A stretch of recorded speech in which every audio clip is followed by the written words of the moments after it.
Socrates knew about confirmation bias 2,400 years before psychologists named it. His ancient test reveals if you are trapped by it today. You are scrolling your feed, wondering how other people can be so wrong. It feels like you see things clearly while everyone else is lost. But what if that feeling of clarity is an illusion?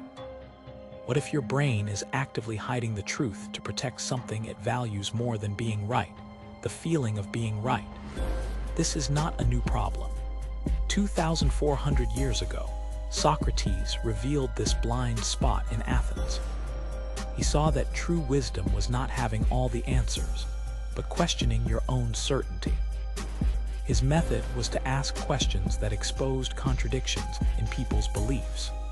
Later, philosopher Francis Bacon called this an idol of the tribe, our tendency to let pre-existing opinions distort judgment. They both knew our minds acted like biased lawyers, not objective scientists, defending what we already believe at all costs. In the 1960s, psychologist Peter Wasson gave this a name: confirmation bias. His experiment was simple. He gave people a number sequence, 2, 4, 6, and asked them to find the rule by testing other sequences. The real rule was just any ascending numbers. But most people assumed the rule was add 2 each time. So they tested only confirming examples like 8, 10, 12, and became certain of the wrong answer. The few who solved it did the opposite. They tried to disprove their own theory. They would test something like 1, 5, 20. When the system said yes, it shattered their assumption and forced them to find the real rule. They were not trying to be right, they were trying to be less wrong. Now let's apply this to your social media feed. Imagine one person who supports candidate A and another who opposes them.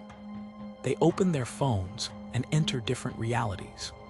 The supporter sees a positive headline about their candidate and gets a dopamine hit. I knew it, his brain's internal lawyer screams. He clicks and shares. When a critical article appears, his brain instantly dismisses it as fake news and scrolls on. Meanwhile, the opponent sees that same critical article. Aha, proof, he dives in, absorbing every negative detail. When he sees the positive headline, his brain labels it propaganda. It is not just the algorithm. Their own minds are actively filtering reality, hunting for confirmation, not information. As researchers like Daniel Kahneman showed, this is a mental shortcut that saves energy. But the cost is huge. We build our worldview on a skewed foundation of self-serving evidence. So how do we escape this echo chamber in our own skull? The goal is not to have no beliefs, but to hold them more honestly.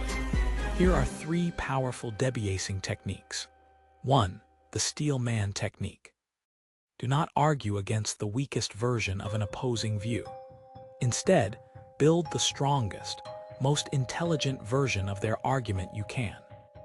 This forces you to confront the best counterarguments, not the easiest. 2. The belief audit. Pick one important belief.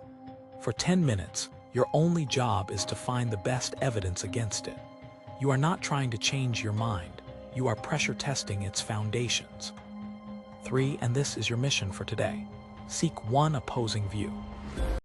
Find one credible article or video that challenges your perspective. Do not go there to fight in the comments. Go there to listen. Your only goal is to find one valid point you had not considered. This small act is a powerful rep for your objective mind. Subscribe for weekly wisdom combining ancient philosophy with modern psychology, practical insights for living with depth and purpose.